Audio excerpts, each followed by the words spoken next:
Les amis, Xabi Alonso est-il en danger au Real Madrid? J'espère que vous êtes en forme et que vous avez passé un bon week-end. On ouvre cette nouvelle semaine avec le débrief de la 15e journée de la Liga marquée par un point fort, la défaite à domicile du Real Madrid face au Celta Vigo 2-0, alors que le Barça s'est imposé 4 points d'avance aujourd'hui pour Hansi Flick. On va faire le point avec l'ensemble de la presse espagnole, les amis. Regardez les titres de ce matin. Le Real Madrid est perdu. C'est Kylian Mbappé qui cache son visage dans ce maillot impuissant dans ce match. On va voir les pages intérieures. Regardez la une de As, Dr Jekyll et Mr Hyde, pile ou face, la belle et la bête. Eh bien, hier, c'était le Real Madrid en version bête. La bestia, avec notamment également des exclusions dans ce match. Regardez la presse catalane qui est sur le même tempo. Vous pouvez vous en douter. Les Catalans appuient sur la cicatrice et mettent le doigt dans la plaie. Ils ont été dérangés, ces Madrilènes, avec Bellingham à la une de Sport. Et c'est la chute. Et le batacasso est donc à 4 points. Ce qui est incroyable, les amis. On va faire le constat tout de suite, effectivement, sur cette cadence des deux équipes, là,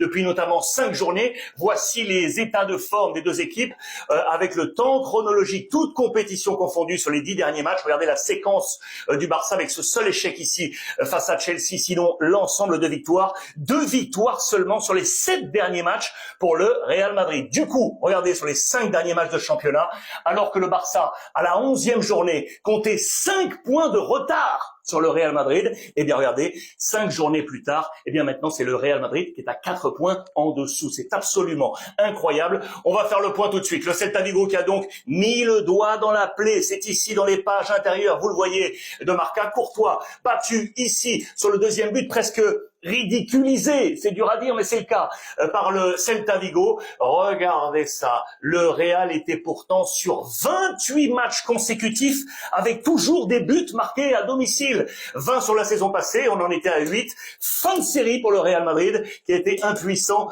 dans ce match. Et 2 exclusions, c'est à noter, Fran Garcia et Carreras. On va y revenir. Cela n'était plus arrivé dans un match à domicile en Liga pour le Real Madrid depuis 2005, les amis. 20 ans, c'est absolument incroyable. C'était face à Valence, avec une victoire à l'extérieur de Valence, 2-1. Voici quel était le plan de bataille de Xabi Alonso, les amis. On va revenir également sur les blessés, parce qu'ils ont été très nombreux, vous le savez, en défense. Militao est tombé, c'est le 6e manquant sur le plan défensif, et on va y revenir. Courtois était dans les buts. Militao, Carreras, qui avait pris l'intérim en position centrale. Fran Garcia, Asensio, c'est quasiment, vous le voyez, une défense inédite. Güler, Tchouaméni, Bellingham, le capitaine Valverde, Mbappé avec Vinicius. Regardez les notes, les amis. Regardez les notes de Marca. 0 pointé pour Xabi Alonso, 0 pour Asensio, 0 pour Rodrigo qui est entré en jeu, 0 pour Fran Garcia, 0 pour Arda Güler, 0 pour Bellingham, 0 pour Vinicius et pour Kylian Mbappé. Ce sont des chiffres que l'on n'a plus l'habitude de voir du côté du Real Madrid. Le gros problème, je vous l'ai dit maintenant, ce sont les blessures. Attention, parce que Manchester City arrive là pour la Ligue des Champions. Et donc, Militao est tombé, celui qui semblait le plus en forme. Il était au maximum, il était à 100%, il allait vite.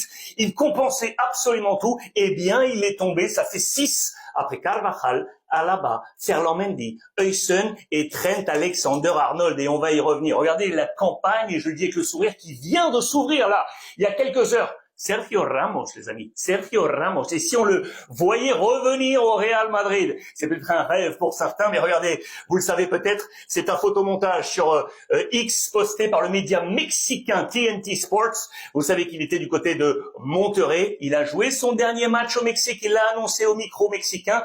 Il ne continuera pas. Où va-t-il aller? Photomontage. On nous dit, tiens, et s'il filait à Milan, où est allé Modric, notamment, s'il revenait au Real Madrid, ou s'il prenait la destination de l'Arabie Saoudite avec ses valises et son numéro 93, et si on le revoyait du côté du Real Madrid. Qu'en pensez-vous, les amis? C'est une petite campagne qui s'est ouverte sur l'ensemble des réseaux sociaux. Trent Alexander-Arnold blessé également, et il entre peut-être, je dis bien peut-être au conditionnel, dans le club des malheureux. Parce que c'est pas si simple de venir comme ça au Real Madrid alors qu'on est déjà une sorte de maturité, ce qui était le cas de Trent Alexander-Arnold avec Liverpool. Et on a fait le parallèle avec d'autres joueurs qui étaient arrivés normalement à maturité ou presque au Real Madrid et qui n'ont pas réussi à s'incorporer dans ce schéma. On parle dans les colonnes d'Eden Hazard, on parle de Jovic, on parle de Jonathan Woodgate, on parle de Owen ou encore de caca. Qu'en pensez-vous, les amis? En attendant, le Real est tombé. 4 points avec le Barça et Manchester City qui arrive, car le Barça de son côté